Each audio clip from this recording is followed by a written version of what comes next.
Hello ji, good morning to all. क्या हाल चाल है सभी के।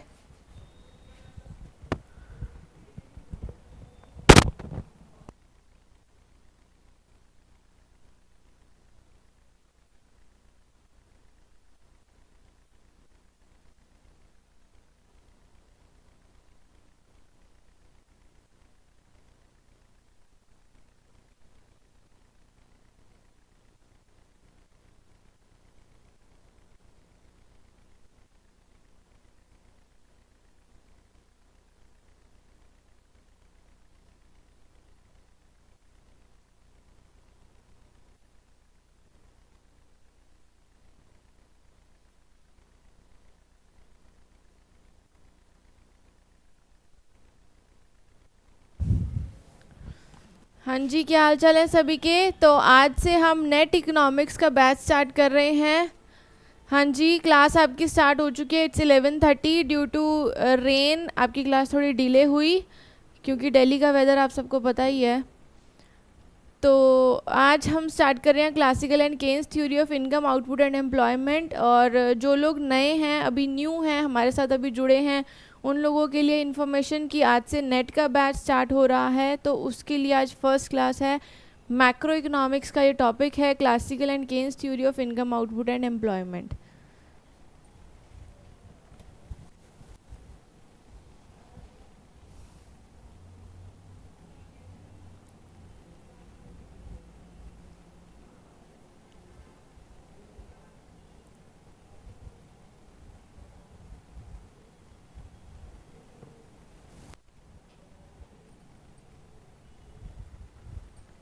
मैम प्लीज़ बायलिंगुअल पढ़ाना।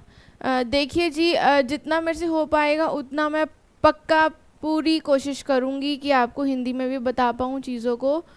ठीक है, आई ट्राई माई बेस्ट कि आप लोगों को, जो जिनको भी हिंदी वाला थोड़ा इशू है, हिंदी इंग्लिश का। हाँ आकाश जी, हम वैसे तो देखो इंग्लिश में है, बट इंग्लिश में ऐसा नहीं है कि सारा कुछ इंग्लिश में ही होगा। बाइलिंगुअल क्लास होती है, बट हाँ बोर्ड पे लिखा हिंदी में नहीं जाता है। ठीक है, चलिए तो क्लास स्टार्ट करते हैं। फर्स्ट टॉपिक जो हम आज स्टार्ट कर रहे हैं, classical and Keynesian theory of income, output, employment.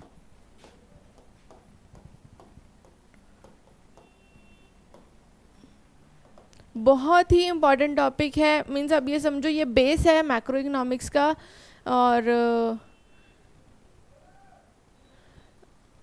चलिए, तो ये बेस है हमारी पूरी मैक्रो इकोनॉमिक्स का, बिकॉज यहाँ से ही हमें मेन पता चलता है कि क्लासिकल और केन्स के थॉट्स क्या थे, उन्होंने क्या क्या चीज़ों के बारे में बात करी, क्या चीज़ ठीक करने के लिए, क्या सिचुएशन थी उस टाइम की, उन चीज़ों को सेटल डाउन करने के लिए क्या इन्होंने अपने अपने व्यू पॉइंट्स दिए। देखिए, सबसे पहले जो क्लासिकल का थॉट्स है, जो क्लासिकल के जितने भी थॉट्स हैं, लाइक हम बात करें रिकार्डो की, मिल की, माल्थस की, एडम स्मिथ की, ये सब इकोनॉमिस्ट हमारे पास क्लासिकल इकोनॉमिस्ट हैं। तो इन सब का जो व्यू पॉइंट था, ये सारा का सारा व्यू पॉइंट ग्रेट डिप्रेशन के पहले के टाइम का है। हाँ जी, इंग्लिश में पढ़ाऊंगी, ठीक है। ठीक है, चलिए, तो ये ग्रेट डिप्रेशन का टाइम है। देखिए, आप अगर आपको अच्छा लगता है तो आप करिए, that is up to you, क्योंकि हर किसी को हर टीचर का नहीं समझ आता और हर टीचर को हर बच्चे का नहीं समझ आता, है ना। तो ऐसा कुछ नहीं है। अगर आपको अच्छा लगता है क्लास, आप पहले क्लास लेके देखिए, अच्छा लगे तो आप ज्वाइन करिए, अदरवाइज़ आपकी मर्ज़ी है, जो आपको ठीक लगे। इस चीज़ के लिए कोई कंपल्शन नहीं है। ये नेट का बैच की बहुत ज़्यादा डिमांड आ रही थी, इसीलिए नेट का बैच ऑनलाइन स्टार्ट कर रहे हैं हम। अदरवाइज़ अभी तक जो बैच चल रहे हैं वो EMRS का है, DSSB का है और झारखंड वाला है। तो ये बहुत सारे बैच ऑलरेडी चल रहे हैं, बट अब स्पेशली नेट ओरिएंटेड एक बैच हम चला रहे हैं बिकॉज ऑफ स्टूडेंट्स डिमांड, क्योंकि बहुत ज़्यादा ये डिमांड आ रही थी कि नेट का भी ऑनलाइन चलाइए। ठीक है जी, तो जो मेरा मीडियम है मैं उसी से ही कराऊंगी। आप लोगों को एक बार देख लीजिए आज आप क्लास लेके, अगर आप लोगों को समझ आए तो आप करिए, अदरवाइज़ फिर इस चीज़ में हम कोई ज़ोर ज़बरदस्ती तो किसी के साथ कर सकते नहीं है ना। चलिए, तो क्लासिकल्स का क्या व्यू पॉइंट था। क्लासिकल्स ने बोला था कि हमेशा लेजर फेयर इकोनॉमी रहेगी, मींस गवर्नमेंट का कोई भी कंट्रोल नहीं होगा इकोनॉमिक एक्टिविटीज़ में, या फिर हम कह सकते हैं गवर्नमेंट इंटरवेंशन। चलिए, तो ये आप लोग आपसी बात करनी है तो आपके पास और भी बहुत सारे चैनल्स होंगे, आप लोग बात कर लीजिए, बट यहाँ पे प्लीज़ क्लास के रिगार्डिंग आप लोग मैसेज करेंगे तो मुझे अच्छा लगेगा, अदरवाइज़ आपकी मर्ज़ी है। चलिए ठीक है। तो क्लासिकल्स के थ्योरी के अंदर हम बात करते हैं। इन्होंने बोला कि ठीक है जी, ओके ठीक है जी, मैं आपकी बात समझ रही हूँ। चलिए तो हम बात करते हैं क्लासिकल्स ने क्या क्या बोला था अपनी थ्योरी के अंदर। देखो मेन जो हमें बात करनी है इन दो थ्योरीज में स्पेशली हम बात करेंगे इनकी अजम्पशंस की, इनकी क्या मान्यताएं थी, इन्होंने किन किन चीज़ों के ऊपर बात करी, कैसा इकॉनमी की सिचुएशन के बारे में बताया।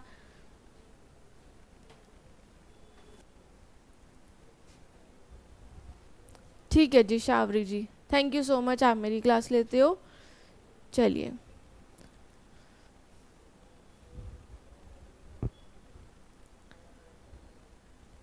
ठीक है, तो अब करें स्टार्ट हम।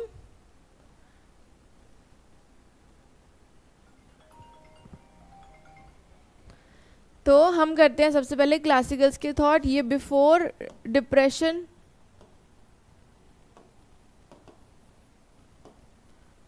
बिफोर ग्रेट डिप्रेशन के टाइम पीरियड पे क्लासिकल्स के जो थॉट थे, इसमें हमारे पास इकोनॉमिस्ट हैं एडम स्मिथ, रिकार्डो, मिल, जेबी से, माल्थस एट्सेट्रा। ये हमारे पास क्लासिकल इकोनॉमिस्ट हैं। और अगर आप लोगों को पता नहीं है तो मैं बता दूं, पिगू, रॉबर्टसन और ये हमारे पास जो हैं जॉर्जनसन, ये हमारे पास जो इकोनॉमिस्ट हैं ये नियो क्लासिकल्स हैं। ठीक है, Pigou was also neo classicals.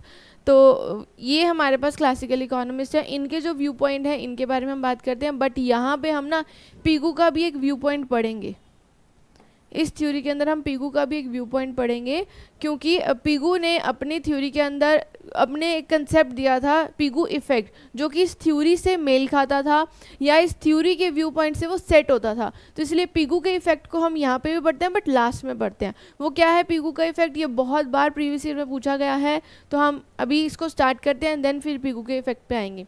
चलिए, and Don Patinkin was also neo classical, ये भी आप याद रखना। तो क्लासिकल थ्योरी के अंदर हम बात करते हैं इन्होंने क्या क्या अजम्पशंस दी थी, बिकॉज इट इज़ इम्पॉर्टेंट। सबसे पहले तो अजम्पशन सबसे ज़्यादा आती हैं आपके एग्ज़ाम के अंदर, और इसकी अजम्पशंस करने से पहले एक चीज़ ये देखिए क्लासिकल्स ने क्या बोला। क्लासिकल्स ने बोला कि हमेशा इकॉनमी में फुल एम्प्लॉयमेंट रहेगी। अब सबसे पहले चीज़ तो आप मुझे बताइए फुल एम्प्लॉयमेंट होता क्या है, व्हाट इज़ फुल एम्प्लॉयमेंट?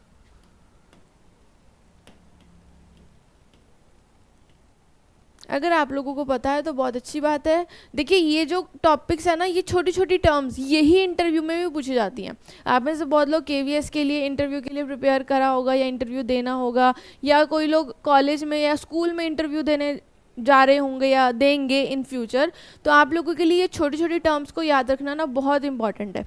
अभी चलते हैं, पहले एक बार बेस बनाते हैं, उसके बाद हम थोड़ी स्पीड अपनी करेंगे। पहले ये टर्म्स को क्लियर करना बहुत ज़्यादा इंपॉर्टेंट है। हाँ जी, व्हाट इज़ फुल एम्प्लॉयमेंट? क्या आप में से किसी को पता है? शावरी, आपका नेम नहीं पता, मोटिवेशनल थॉट्स, और आकाश।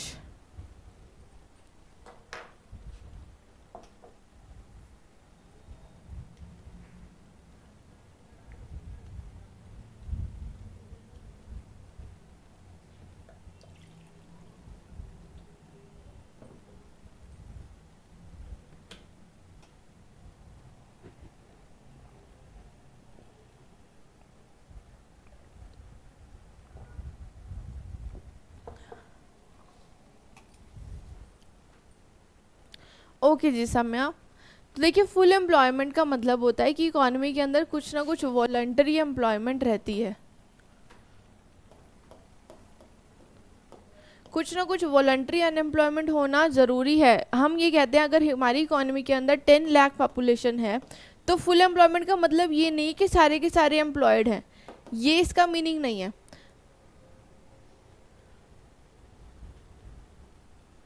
हाँ जी, जो लोग, इन्होंने शावरी ने आंसर दिया है, चालू मजदूरी दर पर काम करने के इच्छुक हैं और उन्हें रोज़गार मिले उसे फुल एम्प्लॉयमेंट कहते हैं। वेरी गुड शावरी। चलिए तो ये मतलब नहीं है कि जो 10 लोग पॉपुलेशन है तो सारे के सारे एम्प्लॉयड है, नहीं, इनमें से कुछ ऐसे लोग भी हैं जो वॉलंटरी अनएम्प्लॉयड हैं, जो काम नहीं करना चाहते। तो हम ये मान के चलते हैं इकोनॉमी के अंदर अगर 2 to 3 या 2 to 4% अनएम्प्लॉयमेंट रहती है तो उसे हम क्या बोलेंगे, फुल एम्प्लॉयमेंट का केस, कि जो इतनी अनएम्प्लॉयमेंट तो देखो होनी ही चाहिए।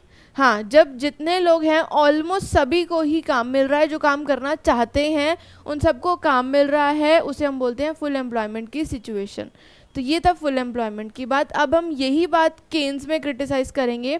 केन्स ने बोला था कि फुल एम्प्लॉयमेंट जैसी कोई चीज़ ही नहीं होती, कहता ऐसा हो ही नहीं सकता कि आप बोलो 2 to 4% अनएम्प्लॉयमेंट है, तो ये कोई केस ही नहीं है। तो he has given the concept of under employment. तो पहले ये चीज़ भी कर लेते हैं, फिर थ्योरी को स्टार्ट करें, क्योंकि दोनों का डिफरेंस पता होना बहुत ज़्यादा ज़रूरी है।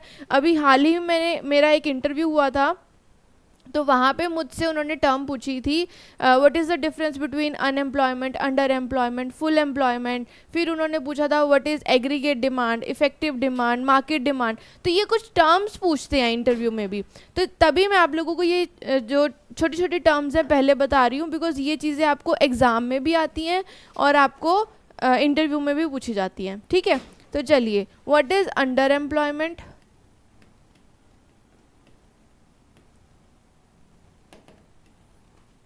हाँ जी, अंडर एम्प्लॉयमेंट क्या है, जल्दी से इसका आंसर दीजिए। ये केन्स का कंसेप्ट है। अभी जब केन्स का व्यू पॉइंट करेंगे तो उसमें हम अंडर एम्प्लॉयमेंट का केस देखेंगे।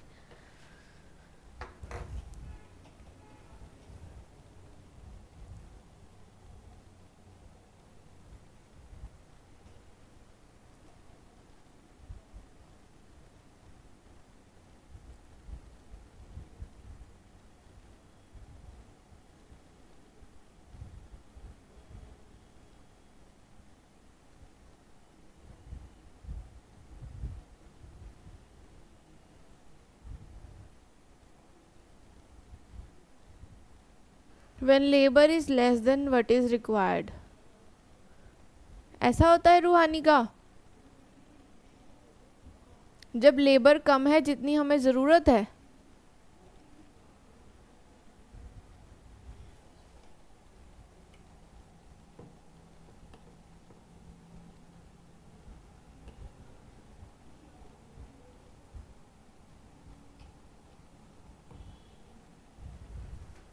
हाँ जी रूहानी का, ये मतलब नहीं है इसका। अंडर एम्प्लॉयमेंट का मतलब है कि जब एक पर्सन हाईली नॉलेजेबल है, हाईली स्किल्ड है, बट उसे जॉब उसकी प्रोफाइल के अकॉर्डिंग नहीं मिलती। सपोज़ करो, अब मैंने अगर मैं कहती हूँ मैंने नेट क्लियर कर लिया, मैंने पीएचडी कर ली, मैंने एमफिल कर रखी है फॉर एग्जांपल, ठीक है। तो अब मुझे बोला जा रहा है कि आप एज अ पीआरटी पढ़ाओ, या फिर आपको मुझे बोला जा रहा है कि आप स्कूल में नर्सरी वाले बच्चों को पढ़ाओ, ठीक है। तो जब एक पर्सन ने नेट, पीएचडी, जेआरएफ सब कुछ कर रखा है, तो वो क्या नर्सरी वाले बच्चों को पढ़ाएगा? तो मतलब उसने जो इतनी सारी रिसर्च की नॉलेज ली, सब कुछ मास्टर डिग्री करी, तो फिर ये उसकी जॉब प्रोफाइल के लिए फिट नहीं है ना जॉब, तो उसे हम बोलते हैं अंडर एम्प्लॉयमेंट। अंडर एम्प्लॉयमेंट की सिचुएशन वो होती है when a person does not get a job according to his or her skills or knowledge। तो इट मीन्स उसने जो नॉलेज गेन करी, जो नॉलेज इतना सा टाइम लगा के उसने पढ़ा, रिसर्च करी, तो अब वो बच्चों के ऊपर क्या रिसर्च अप्लाई करेगा? नहीं कर सकता ना। तो इट मीन्स जो उसकी डिग्री थी उसके अकॉर्डिंग उसे जॉब नहीं मिली, उसे हम बोलते हैं अंडर एम्प्लॉयमेंट की सिचुएशन। क्लियर है? When a person worker is under use of a job because the job does not use a worker skill, उसकी जो स्किल है, वो नॉलेज है, उस जॉब के लिए फिट नहीं है, वो जो नॉलेज है, वो स्किल है, उसे यूज़ नहीं कर पा रहा है, उसकी जो नॉलेज है वो ऐसी आइडल रह रही है। तो ये होता है अंडर एम्प्लॉयमेंट की सिचुएशन। ठीक है जी, ओके अर्चना, अफसाना, गुड मॉर्निंग। अब अगर यहीं हम बात करें अनएम्प्लॉयमेंट, अनएम्प्लॉयमेंट तो डायरेक्ट है, when persons are more than, when supply of labour is more than demand for labour, तो जो लोग बेरोज़गार रह जाते हैं, जिन्हें काम नहीं मिल पाता, उसे हम अंडर एम्प्लॉयमेंट कहते हैं। तो ये केसेस थे। आई होप अब आपको ये दोनों में डिफरेंस पता चला होगा कि क्या डिफरेंस होता है। अंडर एम्प्लॉयमेंट का मतलब वो नहीं है, देखो हर कोई यही सोच के चलता है अंडर एम्प्लॉयमेंट मतलब, जो पहले हमें रूहानिका ने आंसर दिया था कि जितनी लोगों की नीड है उससे कम लोग अवेलेबल हैं, ऐसा नहीं होता। अंडर एम्प्लॉयमेंट का मतलब होता है when a person does not get a job according to his skills, ठीक है। और ओवर एम्प्लॉयमेंट का मतलब होता है कि over utilisation of resources means जो पर्सन काम कर रहा है आप उसे वर्किंग आवर ज़्यादा ले रहे हो, उसके ऊपर वर्कलोड ज़्यादा है, तो ओवर यूटिलाइज कर रहे हो आप उसके नॉलेज को, तो ओवर एम्प्लॉयमेंट होता है। चलिए अब हम बात करते हैं क्लासिकल्स की।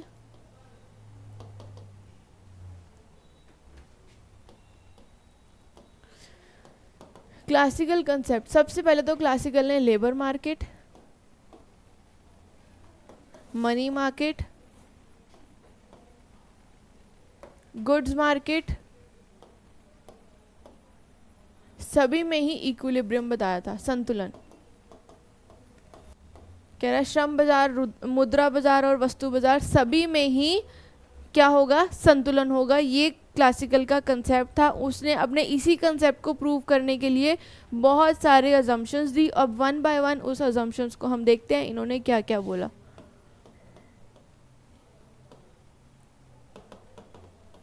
ठीक है, अब आप लोगों ने अगर पढ़ी हुई है तो बहुत अच्छी बात है, नहीं पढ़ी हुई तो मैं बता देती हूँ। क्वांटिटी थ्योरी ऑफ मनी, क्यूटीएम, क्या आप लोगों ने पढ़ा है उसके बारे में? जल्दी से मुझे आंसर दीजिए।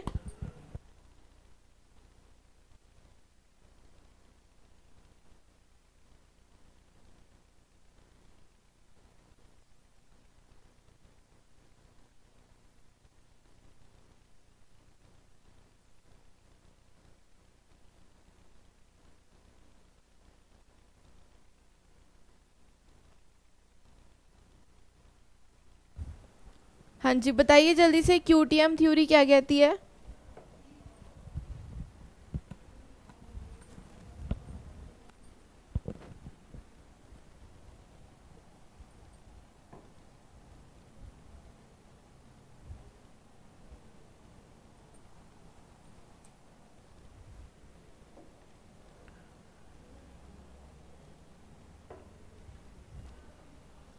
क्वांटिटी थ्योरी ऑफ मनी कहती है M V is equals to P T, अगर आपको याद हो तो। क्वांटिटी थ्योरी ऑफ मनी में ये फिशर की इक्वेशन है M V is equal to P T, जिसमें वो बोलता है वेलोसिटी ऑफ मनी और ट्रांजैक्शन कांस्टेंट रहेगा। There is a direct relationship between money, quantity of money, supply and price level. ये क्वांटिटी ऑफ मनी कहता है। इसी के अकॉर्डिंग वो ये बताता है कि अगर मनी सप्लाई और प्राइस लेवल में ऐसा रिलेशन रहेगा तो हमारी इकॉनमी हमेशा इक्विलिब्रियम पे चलेगी। तो ये बात थी इसके अंदर। और गुड्स मार्केट में उसने saving is equal to investment बोली कि जितनी इकॉनमी में सेविंग होगी उतनी ही इन्वेस्टमेंट होगी, तो देयर विल बी इक्विलिब्रियम, ठीक है। और लेबर मार्केट में वो बोलते हैं जब डिमांड फॉर लेबर और सप्लाई ऑफ लेबर दोनों बराबर होंगे at a prevailing wage rate, तो उसे इन्होंने बोला कि लेबर मार्केट भी तब संतुलन में रहेगी।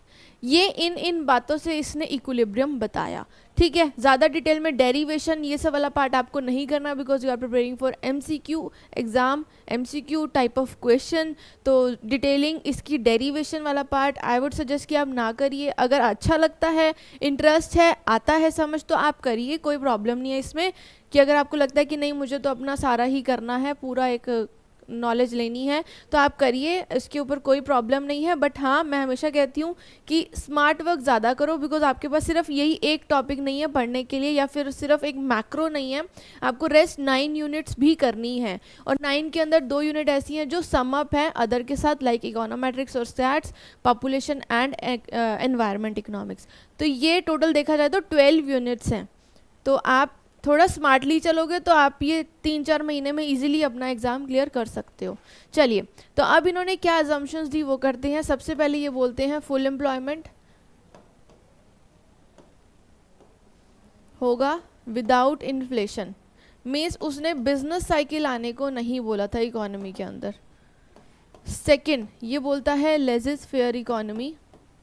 लेजिस फेयर इकोनॉमी का मतलब है सरकार का कोई योगदान नहीं होगा, इकोनॉमिक अर्थव्यवस्था की जितनी भी एक्टिविटीज़ हैं उनमें गवर्नमेंट का कंट्रोल नहीं होगा, no government intervention. And third, वो बोलते हैं क्लोज्ड इकोनॉमी। बंद अर्थव्यवस्था की बात करते हैं वो, ठीक है, इकोनॉमी क्लोज रहेगी। Okay ji. Labour is homogeneous,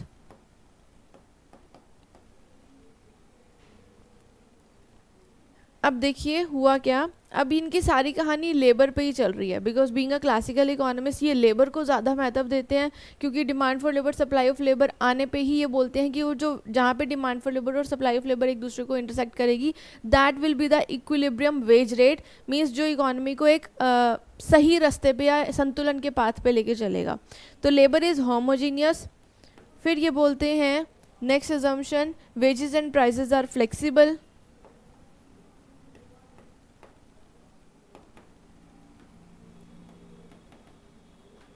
इन्होंने बोला था कि जो कीमतें हैं और जो आय है वो दोनों ही क्या होंगी, हमेशा फ्लेक्सिबल होंगी, आप कभी भी उसे बढ़ा सकते हो, कभी भी उसे घटा सकते हो। इसी बात को ही केन्स क्रिटिसाइज करेगा। अभी मैं सिर्फ पॉइंट्स लिख रही हूँ, इसके बाद आपको केन्स के जो जो भी डिफरेंस वाले पॉइंट है वो पेन का कलर चेंज करके मैं आप लोगों को डिफरेंस यहीं बताऊंगी। आप लोग एक काम करो, अगर आप अपने नोट्स बना रहे हो साथ साथ, तो आप एक ऐसे लाइन ड्रॉ कर लो बीच में, ऐसे अपनी नोटबुक के जो पेज पे आप कर रहे हो लाइन ड्रॉ कर लो, और यहीं पे आप केन्स का कंसेप्ट लिख लेना। उससे क्या होगा, जब आप रिवीजन करने लगोगे ना, तो क्लासिकल और केन्स की कंपैरिजन आप साथ साथ करोगे, तो आपको रिवीजन अच्छी होगी, आपका टाइम बचेगा, और आपका जो ये समझना और जो कन्फ्यूज़न है वो सही हो जाएगा। मतलब कन्फ्यूज़न तो ख़त्म ही हो जाएगी और समझना हो जाएगा, आपका पूरा का पूरा टॉपिक आज ही समझ आ जाएगा आपको। चलिए next, wages and prices are flexible इन्होंने बोला था। Next, quantity of money is given, हम कर रहे हैं ये, quantity of money is given,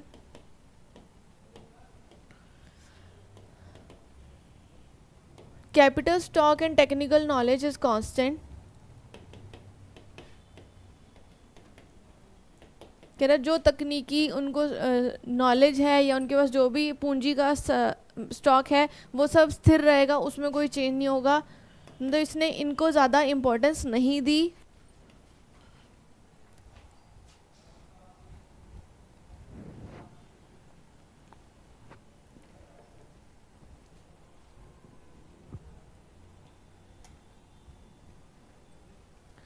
next, total output जो है इकोनॉमी के अंदर is based on consumption plus investment expenditure.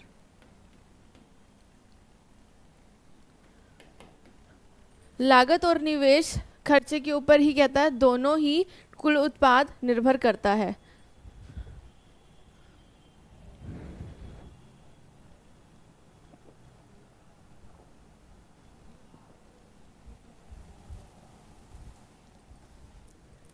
Next, ये एक लॉन्ग रन थ्योरी है और ये कोई भी मनी इल्यूजन को नहीं मानता है।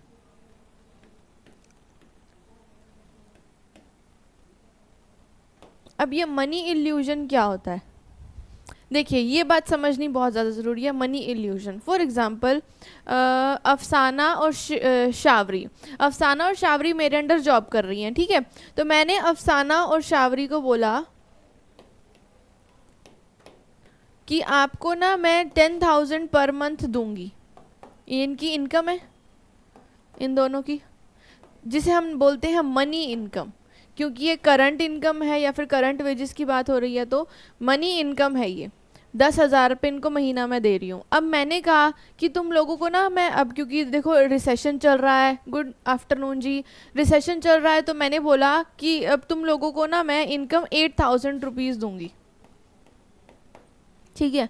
तो अब मैंने क्या किया, मनी वेज को कट कर दिया, मतलब मनी वेज को मैंने कट कर दिया, और मेरे अकॉर्डिंग मनी वेज फ्लेक्सिबल है, मैं चाहूँ तो इसे कम भी कर सकती हूँ, मैं चाहूँ तो बढ़ा भी सकती हूँ। तो मैंने मनी वेज को कम कर दिया, 8,000 मैं आप लोगों को दे रही हूँ। But after a period of time मैंने कहा चलो यार, अब इकोनॉमी की सिचुएशन अच्छी होगी, अब बिजनेस भी अच्छा चल रहा है, अब मैं तुम लोगों को 13,000 रुपीज़ पे करूँगी।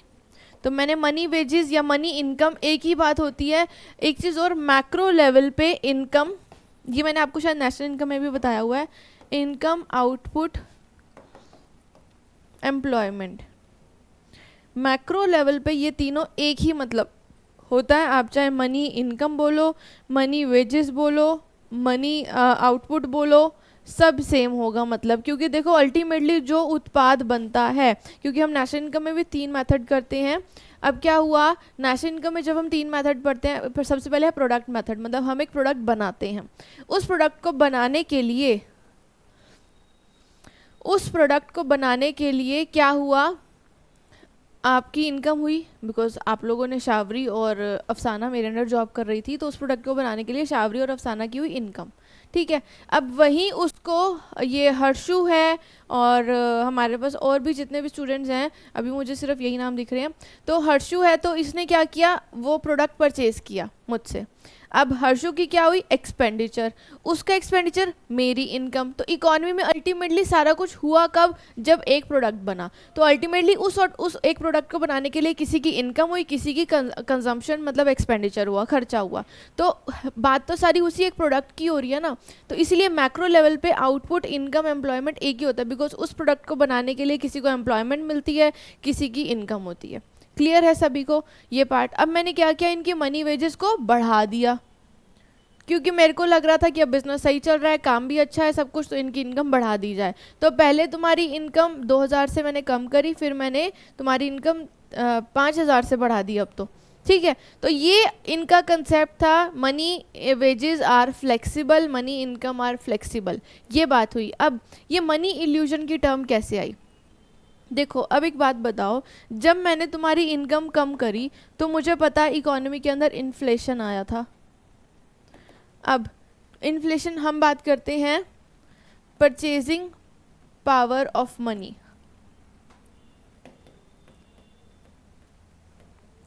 परचेजिंग पावर ऑफ मनी जिसे हम रियल इनकम भी कहते हैं।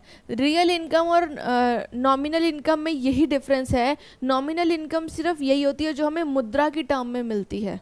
ठीक है, नॉमिनल इनकम हुई यही कि जो मुद्रा की टर्म्स में, नंबरों की टर्म में मिलती है, बट आप एक्चुअली में अपनी उस इनकम से कितने गुड्स, कितनी वस्तुएं खरीद सकते हो, that is your real income, जिसे हम बोलते हैं परचेजिंग पावर ऑफ मनी।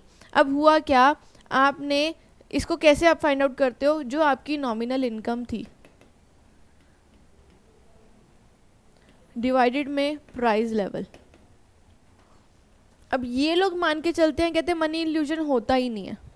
क्यों नहीं होता मनी इल्यूजन, कहते हैं क्योंकि wages and prices are flexible. तो अगर वेज कम हो रही है तो प्राइसेस भी कम हो रहे हैं, वेज बढ़ रही है तो प्राइसेस भी बढ़ रहे हैं। ये क्लासिकल मान के चलते थे। तो अब मनी की इल्यूजन का मतलब हुआ, सपोज करो अफसाना की इनकम मैंने 8000 से 13000 कर दी।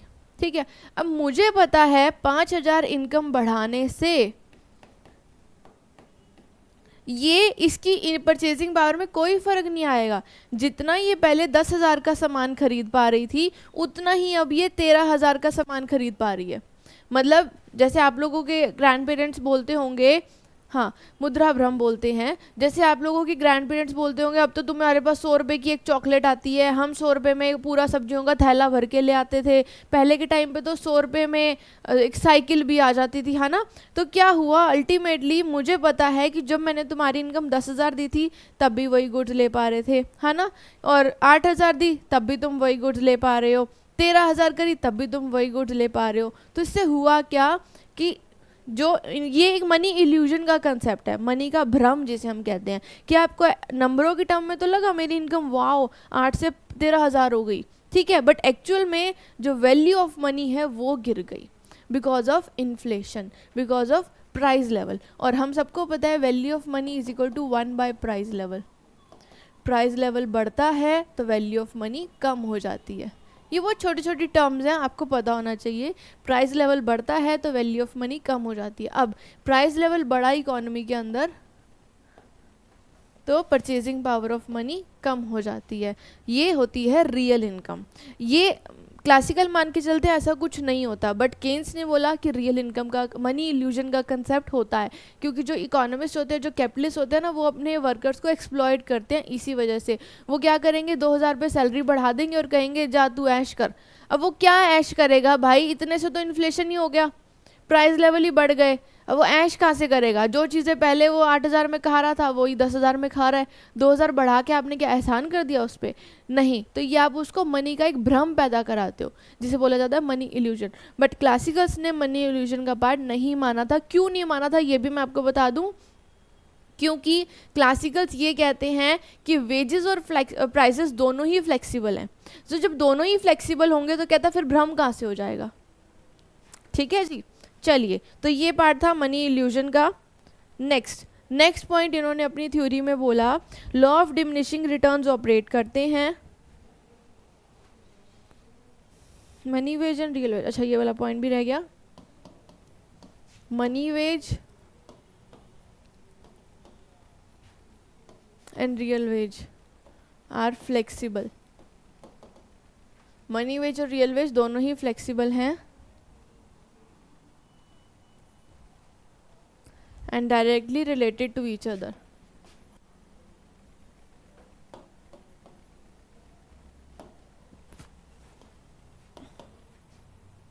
एक दूसरे से मेल खाते हैं, अगर वो बढ़ेगा तो दूसरा भी बढ़ेगा, या फिर आप इसे बोल सकते हो proportional. Next point, law of diminishing returns operate, पैमाने के गिरते हुए प्रतिफल की बात करता है। क्या चीज़ फ्लेक्सिबल है? किस में फ्लेक्सिबल है? इसी में है, क्लासिकल्स में। ठीक है जी।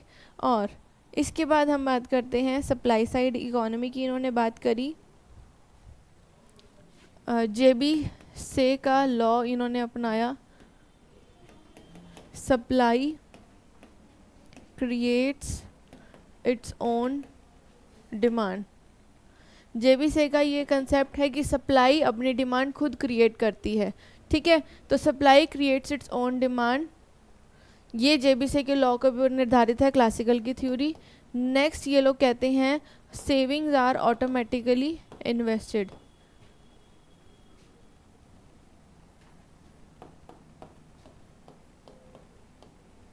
मीन्स इकॉनमी के अंदर सेविंग एंड इन्वेस्टमेंट अपने आप ही ऑटोमेटिकली इन्वेस्ट होंगी, तो इकॉनमी में क्या होगा? इक्विलिब्रियम, संतुलन की स्टेज आएगी। ठीक है जी, तो ये बात थी इसकी। इसके बाद इन्होंने अपनी थ्योरी के अंदर बोला कि जो डिमांड फॉर लेबर है,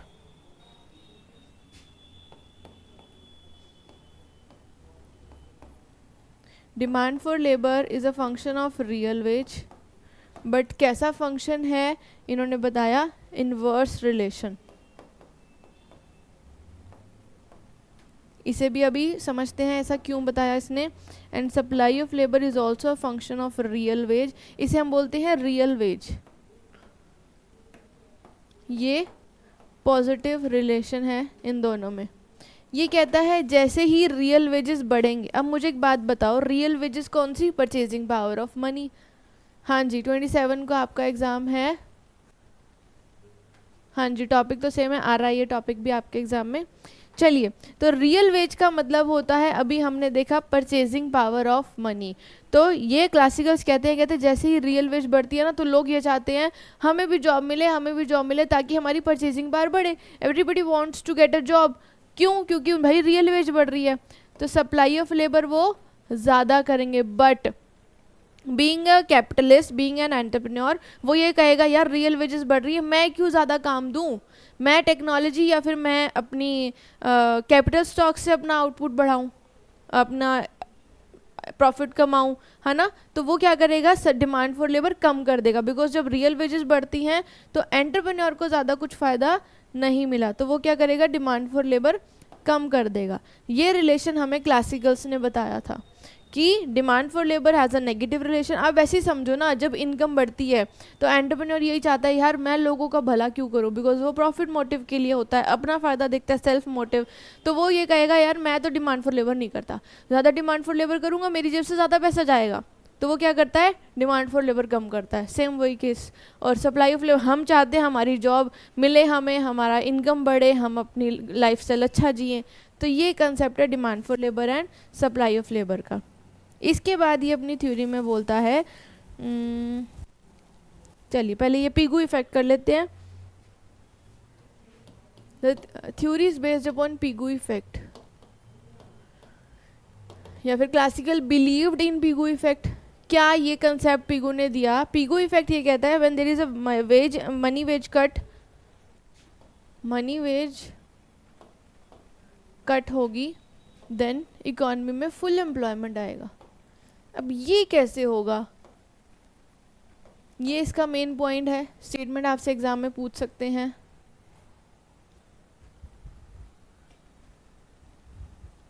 हाँ जी, ये इसमें ऐसे आपको क्वेश्चन पूछ सकते हैं. 4 स्टेटमेंट होगी, पूछेंगे आपसे कि पिगू का इफेक्ट क्या है, या पिगू इन चारों में से क्या स्टेटमेंट करेक्ट है उसके इफेक्ट की. तो पिगू इफेक्ट कहता है जब आपकी मनी वेज कट होगी, मतलब मनी इनकम कम होगी, मीन्स 10,000 से अब कितनी सैलरी मिल रही है आपको? 8,000. मनी वेज कम होगी तो उसने क्या बोला था क्लासिकल्स ने कि रियल वेज भी कम होगी, है ना. मनी वेज और रियल वेज डायरेक्टली रिलेटेड है. तो ये कहता है प्राइस ऑफ गुड्स, कीमतें भी तो कम होंगी. जब मनी वेज कम हो गई तो कीमतें भी कम हो गई. तो real value of money balance,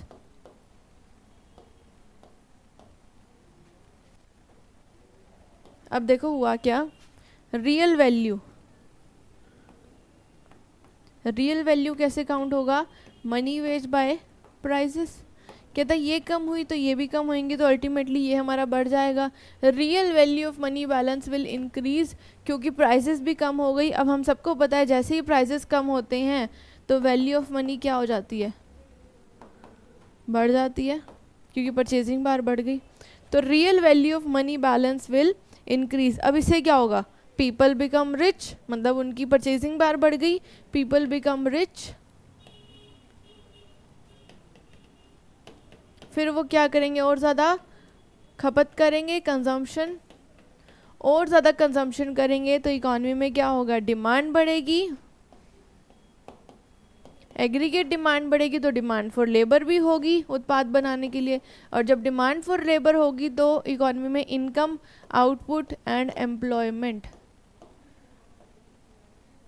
तीनों चीज़ें बढ़ेंगी. अब जब एम्प्लॉयमेंट बढ़ रही है तो हम फुल एम्प्लॉयमेंट के केस पे आएंगे, ये कोई भी नहीं रोक सकता. ये हमें कंसेप्ट बताया था पिगू ने अपनी थ्योरी के अंदर. ठीक है, कि मनी वेज कट कर दो, कीमतें भी कम हो जाएंगी. क्योंकि एक बात बताओ, जब आप सैलरी कम कर रहे हो, देखो सैलरी क्या होती है? जो आप वेजेस देते हो, एक बिजनेसमैन या एक कैपिटलिस्ट सैलरी वेजेस देता है वर्कर्स को, तो वो उसकी कॉस्ट ऑफ प्रोडक्शन में, या फिर आप बोल सकते हो उसकी इम्प्लिसिट कॉस्ट में ऐड होता है कि नहीं होता? तो फिर अगर वो उसकी कॉस्ट में ऐड ही नहीं होगा, वो पैसे ही सैलरी कम दे रहा है, तो cost of a good in production कम होगी. जब कॉस्टिंग कम होगी तो वो कीमतें भी तो कम लेगा ना.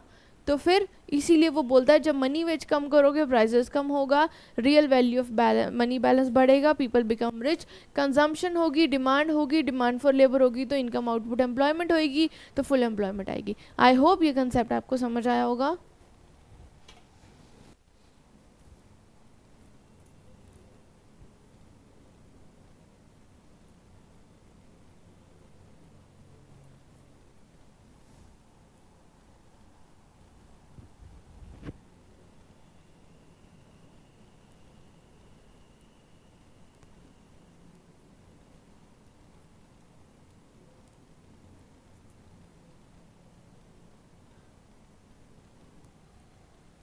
क्लियर? ओके जी अफसाना.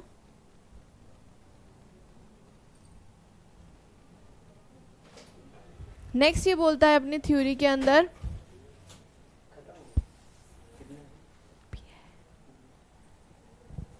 दस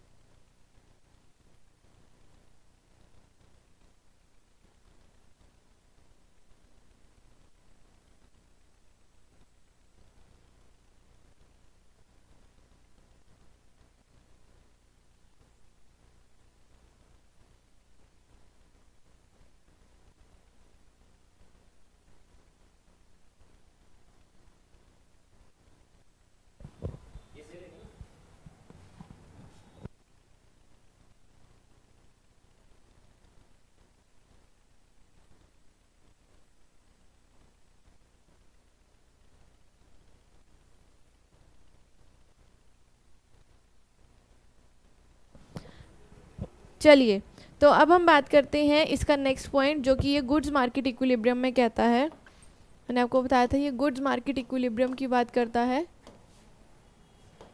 जिसमें हम बात करते हैं saving is equals to investment की बात बोली उसने, और जहाँ पे दोनों मिलेंगे वो हमारी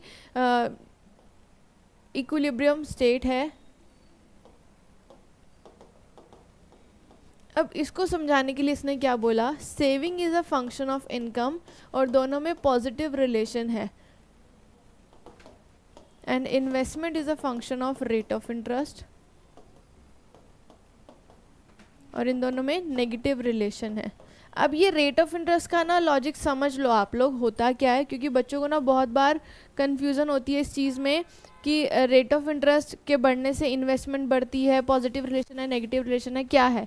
चलिए, तो हुआ क्या, ये देखो, अगर आपके पास सपोज करो अफसाना के पास 10 लाख रुपए हैं, अफसाना चाहती है मैं अपने 10 लाख को कहीं सेट करना चाहती हूँ, तो वो क्या करेगी, इस 10 लाख को एफडी कराएगी बैंक में, तो ये उसकी क्या होएगी, सेविंग, और वो उसी बैंक में एफडी कराएगी जो उसे ज़्यादा रेट ऑफ इंटरेस्ट देगा, है ना, जो उसे ज़्यादा रेट ऑफ इंटरेस्ट देगा। अब जो जितना ज़्यादा रेट ऑफ इंटरेस्ट देगा वो उतनी ही ज़्यादा सेविंग करेगी, तो सेविंग के कंटेक्स्ट में rate of interest positive relation होता है। वहीं अब मुझे चाहिए इस 10 लाख का लोन, तो मैं क्या कहूँगी, क्योंकि मुझे इन्वेस्टमेंट करनी है ना, मुझे अपनी मशीनरी परचेज करनी है, तो मैं क्या करूँगी, 10 लाख का लोन लूँगी एक बैंक से। अब मैं ये लोन उसी बैंक से लूँगी जो मुझे कम रेट ऑफ इंटरेस्ट देगा, क्यों, क्योंकि यहाँ पे रेट ऑफ इंटरेस्ट अफसाना को मिल रहा था तो वो ज़्यादा लेना चाह रही थी, यहाँ अब जो लोन है वो मेरी जेब से जा रहा है तो मैं कम देना चाहूँगी, तो जो मुझे कम रेट ऑफ इंटरेस्ट देगा वहाँ मैं इन्वेस्टमेंट ज़्यादा करूँगी। अब मुझे मान लो एक 2% 3% पे मिल रहा है, तो मैं कहूँगी भाई 20 लाख का लोन दे दो मुझे। वहीं अगर मुझे 7-8% में मिलेगा तो मैं कहूँगी मुझे 10 का ही दो या 5 का दे दो। तो ये है डिफरेंस दोनों के बीच में। तो इन दोनों का रिलेशनशिप भी हमें क्लासिकल थ्योरी ने बताया, और क्लासिकल थ्योरी के according demand for money is a function of,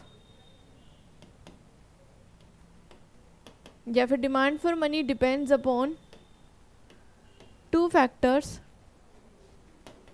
जिसे हम बोलते हैं ट्रांजैक्शन डिमांड फॉर मनी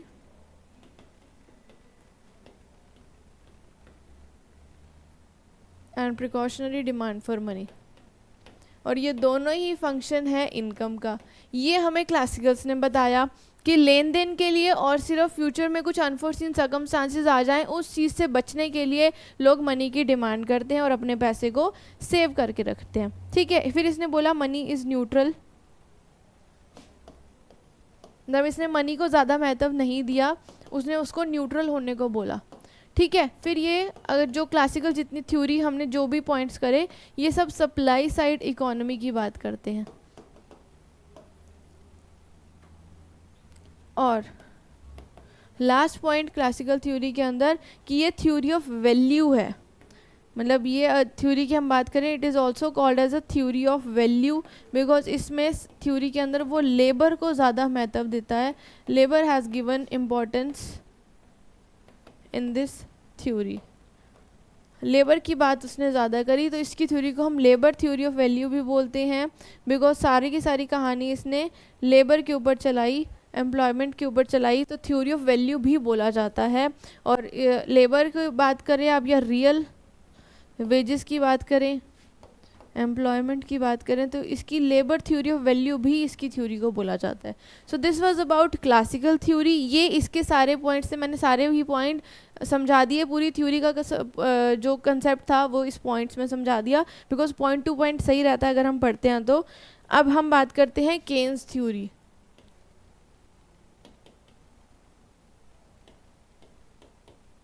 अब अगर क्लासिकल समझ आ गई ना तो केन्स में ज़्यादा टाइम नहीं लगेगा, क्योंकि एक बार हमें बस कंसेप्ट समझना होता है, उसके बाद अब ये सारा उसका अपोजिट आएगा। सबसे पहली बात तो क्लासिकल्स ने जो बोला फुल एम्प्लॉयमेंट है, तो मैं आप लोगों ने अगर लिख लिया है तो इट्स ओके। तो आप लोग एक काम करना, जो मैंने आपको बोला था कि आपको ऐसे लाइन लगानी है, बाइफिकेट करना है ताकि आप इजीली लिख सको। तो अब मैं आपको बताती हूँ केन्स ने क्या कहा, क्योंकि देखो ये सारा केन्स का कंसेप्ट है जो रेड पेन से चल रहा है। ठीक है, केन्स ने बोला फुल एम्प्लॉयमेंट नहीं होती, it is a case of under employment. तो सबसे पहला पॉइंट केन्स का यही है, उसने अंडर एम्प्लॉयमेंट की बात करी। ठीक है, अंडर एम्प्लॉयमेंट की सिचुएशन वो होती है कि भाई जब जो लोग अपनी स्किल्स के अकॉर्डिंग काम नहीं जिन्हें मिल पाता। और सेकंड, इसने लेजिस फेयर इकोनॉमी की बात करी, उसने भी लेजिस फेयर इकोनॉमी की बात करी।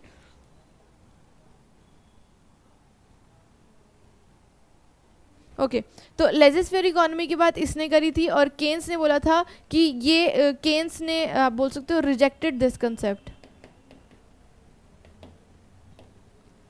केन्स ने कहा भाई सरकार का रोल होता है चीज़ों के अंदर, इसने लेजिस फेयर की बात करी, केन्स ने इस कंसेप्ट को रिजेक्ट किया। ठीक है, और दोनों की कहानी क्लोज्ड इकोनॉमी पर चली थी। नेक्स्ट, लेबर इज होमोजीनियस, ये बात को इसने इतना नहीं इंपॉर्टेंस दी। इसने बोला prices and wages are flexible, इसने बोला rigidity, prices and wages are rigid. हाँ जी, कर दिया मैंने सही उसको।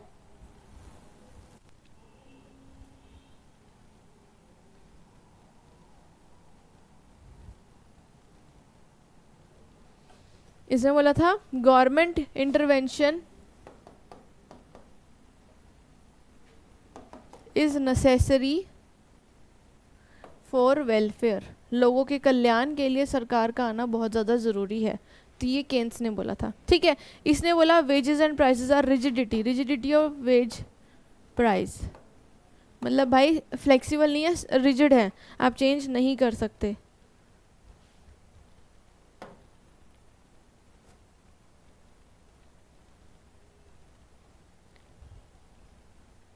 फिर ये बोलते हैं नेक्स्ट पॉइंट कि ये जो क्लासिकल की थ्योरी है वो शॉर्ट रन थ्योरी है, बिकॉज क्लासिकल्स कहते हैं in long run we all are dead. According to classical in long run we all are dead. ये स्टेटमेंट बहुत बार प्रीवियस ईयर में पूछी गई है कि वी ऑल आर डेड, ये कंसेप्ट किसने दिया था?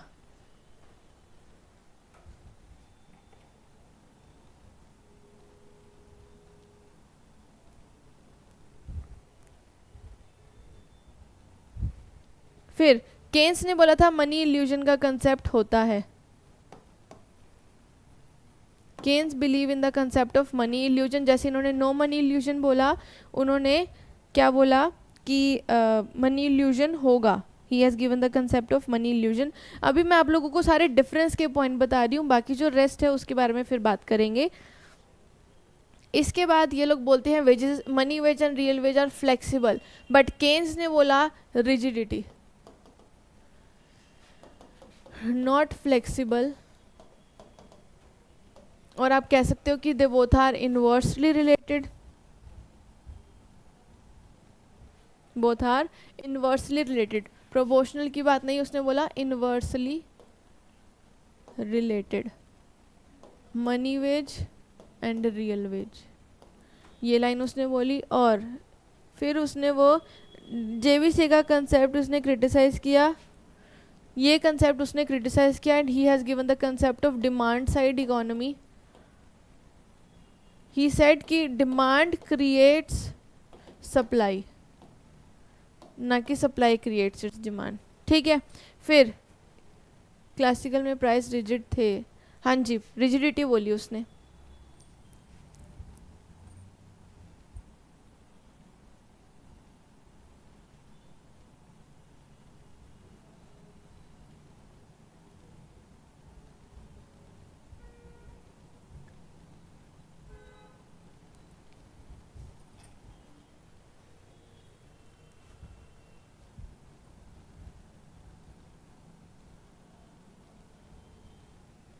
ठीक है जी, नेक्स्ट ये बोलता है demand for labour is a function of real wage, but supply of labour is a function of money wage. कहता आप कैसे, कहता वर्कर को कैसे पता कि उनकी रियल इनकम कितनी है? बात सही भी है, केन्स कहते हैं वर्कर को पता ही नहीं उनकी रियल इनकम कितनी होगी, बिकॉज वो बार बार प्राइसेस को कैसे चेक कर सकते हैं। तो केन्स कहते हैं supply of labour is a function of money wage and demand for labour is a function of real wage. ये बात इन्होंने कही, डिफरेंस का point between the two.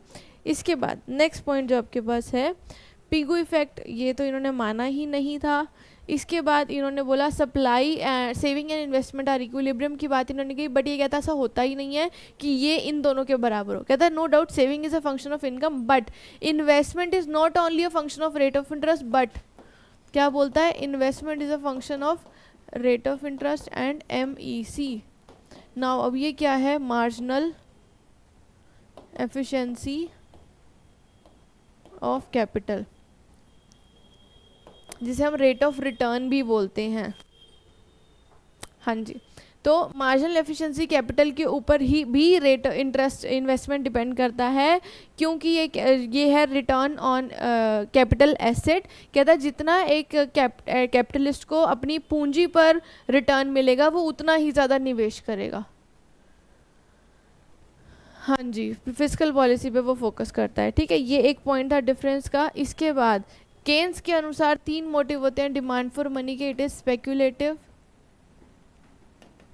Demand for money, ठीक है।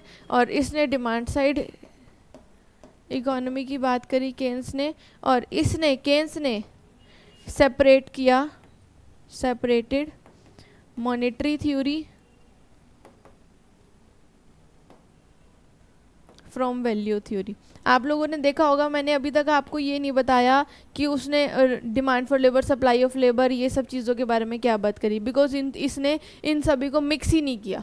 कहता demand for labour real veg पे depend करता है, बट जो सप्लाई ऑफ लेबर है वो मनी वेज पे डिपेंड करता है। ऐसा नहीं है कि दोनों एक दूसरे पे ही एक ही कंपोनेंट पे निर्भर करेंगे। तो केन्स ने मनी की थ्योरी को वैल्यू थ्योरी से, मतलब लेबर की थ्योरी से अलग किया। कहता मनी का पार्ट अलग होता है, लेबर का पार्ट अलग है, तो आप इन दोनों को कैसे कंपेयर कर सकते हो। तो ये थे डिफरेंस के पॉइंट जो उनके और इसमें थे। इसके अलावा केन्स ने बोला कि जो मनी वेज है वो हमेशा कांस्टेंट रहेगी, और देख लेते हैं ये पॉइंट भी केन्स की थ्योरी का। केन्स कहता है मनी वेज हमेशा कांस्टेंट रहेगी, रियल वेज गिर सकती है जब प्राइजेस बढ़ेंगे। बात सही भी है, क्योंकि देखो अगर सपोज करो मैं अपनी बात करूं, मैंने अफसाना को हर महीने 10,000 ही दे रही हूँ, मैंने इसकी मनी वेज में ना बढ़ाया ना घटाया, बट फिर भी इसकी परचेजिंग पावर कम हो रही है। क्यों? क्योंकि प्राइजेस बढ़ रहे हैं। तो केन्स कहता है ये कंसेप्ट होता है कि आप मनी वेज को कट नहीं कर सकते, मनी वेज कट नहीं कर सकते, रिजिडिटी है उसके अंदर। क्योंकि अगर आपने मनी वेज को थोड़ा सा भी छेड़ा या उसको कम किया तो पीपल विल स्ट्राइक करेंगे और लॉकआउट्स हो जाएगा, मतलब दंगे वगैरह हो जाएंगे। आप बढ़ा दो, उसमें वो खुश है, चाहे उनकी रियल इनकम बढ़े ना घटे, बट आप कम नहीं कर सकते। ठीक है, हाँ, क्लोज्ड इकोनॉमी वाला पार्ट सेम था इसकी थ्योरी के अंदर, और इसने सेज लॉ को क्रिटिसाइज़ किया था। नेक्स्ट इसने बोला था कि yes output is a function of employment, जो भी उत्पाद हो रहा है वो रोज़गार पे निर्भर करता है, बट जो एम्प्लॉयमेंट है वो निर्भर करता है इफ़ेक्टिव डिमांड पे। देखिए इफ़ेक्टिव डिमांड होता ही यही है कि आपकी कितनी डिज़ायरेबिलिटी है, means desire plus ability to bye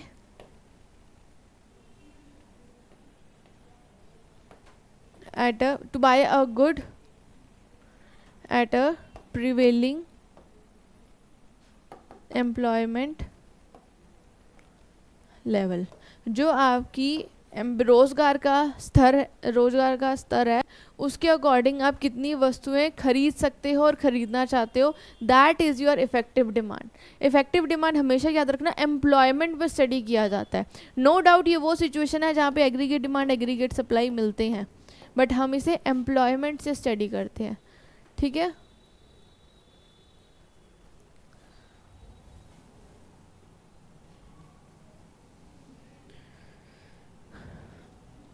next ये बोलता है कि रेट ऑफ इंटरेस्ट, ये पॉइंट क्लियर है सभी को?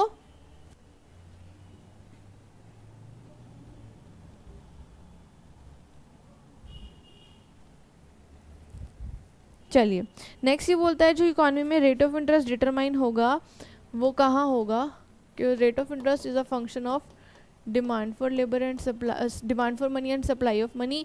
जहाँ पे क्या था, दोनों मिलेंगी, demand for money and supply of money, यही आपका इक्विलिब्रियम रेट ऑफ इंटरेस्ट है और इतनी क्वांटिटी ऑफ मनी मार्केट में अवेलेबल है उस रेट पे। ठीक है, ये बात इसने बोली। और नेक्स्ट केन्स के अंदर अलग से जो बात थी वो इन्वर्स रिलेशन वाली हमने कर ली थी, गवर्नमेंट इंटरवेंशन भी हो गया था और डिमांड साइड इकोनॉमी भी हो गई थी। चलिए, तो ये सब पॉइंट्स थे केन्स की थ्योरी के। अब जो 3 पॉइंट अलग थे वो यही थे कि रेट ऑफ इंटरेस्ट इन दोनों के इंटरेक्शन से डिटरमाइन होता है, मनी वेज स्थिर रहेगी, रियल वेज प्राइसेस के कारण चेंज होगी, और आउटपुट फंक्शन है एम्प्लॉयमेंट का, एम्प्लॉयमेंट फंक्शन है इफेक्टिव डिमांड का। इफेक्टिव डिमांड होता क्या है? वो सिचुएशन जहाँ पे आपकी एग्रीगेट सप्लाई एग्रीगेट डिमांड को कट कर रही है, this is the point of your effective demand, equilibrium point. Clear? Next, फिर इन्होंने बोला कि इन्होंने मॉनेटरी थ्योरी को वैल्यू थ्योरी से अलग कर दिया। केन्स ने डिमांड साइड इकोनॉमी की बात करी, demand creates it supply. Keynes के अकॉर्डिंग 3 मोटिव थे डिमांड फॉर मनी के, और केन्स ने बोला saving is a function of income but investment is a function of rate of interest and MEC। Next, इसने पिगू के इफेक्ट को भी ज़्यादा इंपॉर्टेंस नहीं दी। केन्स ने कहता जब मनी वेज को आप कट ही नहीं कर सकते तो फुल एम्प्लॉयमेंट क्या खा खाएगी, तो ये भी पॉइंट इसने नहीं माना। नेक्स्ट ये बोलता है demand for labour is a function of real wage but supply of labour is a function of money wage. फिर इसने डिमांड साइड इकोनॉमी की बात करी और बोलता है रियल वेज और मनी वेज दोनों ही इनवर्सली रिलेटेड होंगे, कभी भी डायरेक्टली रिलेटेड नहीं होंगे। इसके बाद ये अपनी थ्योरी के अंदर कहता है कि मनी का इल्यूजन होगा, और ये शॉर्ट रन थ्योरी देता है बिकॉज इन लॉन्ग रन कहता है वी ऑल आर डेड। इसके बाद ये बोलता है total output is not only based on consumption and investment but government expenditure भी होगा। तो केन्स के अनुसार नेक्स्ट मोटिव भी आए कि गवर्नमेंट का इंटरवेंशन भी होता है। ठीक है, कैपिटल स्टॉक टेक्निकल नॉलेज भी उसने ज़्यादा बात करी नहीं, और quantity of money is given, money को भी उसने एक्सचेंज के लिए स्पेकुलेशन इनके लिए मोटिव दे दिया था। और नेक्स्ट हमारे पास है, इसने अंडर एम्प्लॉयमेंट की बात करी और कहा गवर्नमेंट का इंटरवेंशन होता है, and very important wage price rigidity. Clear? तो ये थी केन्स की कंसेप्ट। आई होप आपको ये डिफरेंस क्लियर हुआ होगा दोनों के अंदर, और आई होप ये थ्योरी आपको समझ आई होगी। और जिन लोगों को बायलिंगुअल का इशू था वो आई होप थोड़ा बहुत आपको क्लियर हुआ होगा, बिकॉज हम जब पढ़ते हैं तो हम अपनी लैंग्वेज में ही उसे पढ़ते हैं, समझते हैं। बाकी देखते हैं आप लोगों को कैसे समझ आया, कितना हमारा रिस्पॉन्स आता है। जो लोगों की डिमांड थी उन लोगों का तो रिस्पॉन्स हमें पॉजिटिव ही मिला है, और पहले भी मिला है, अब भी मिला है। अब जो न्यू बच्चे देख रहे हैं उनके लिए देखते हैं कैसा रिस्पॉन्स उन्हें लगा। Thank you so much. हाँ जी, शानदार session, thank you so much अफसाना। और अब आप लोगों की ऐप पे क्लास हो रही है, आप लोग जल्दी से वहाँ ऐप ज्वाइन कर लीजिए। Thank you so much, take care.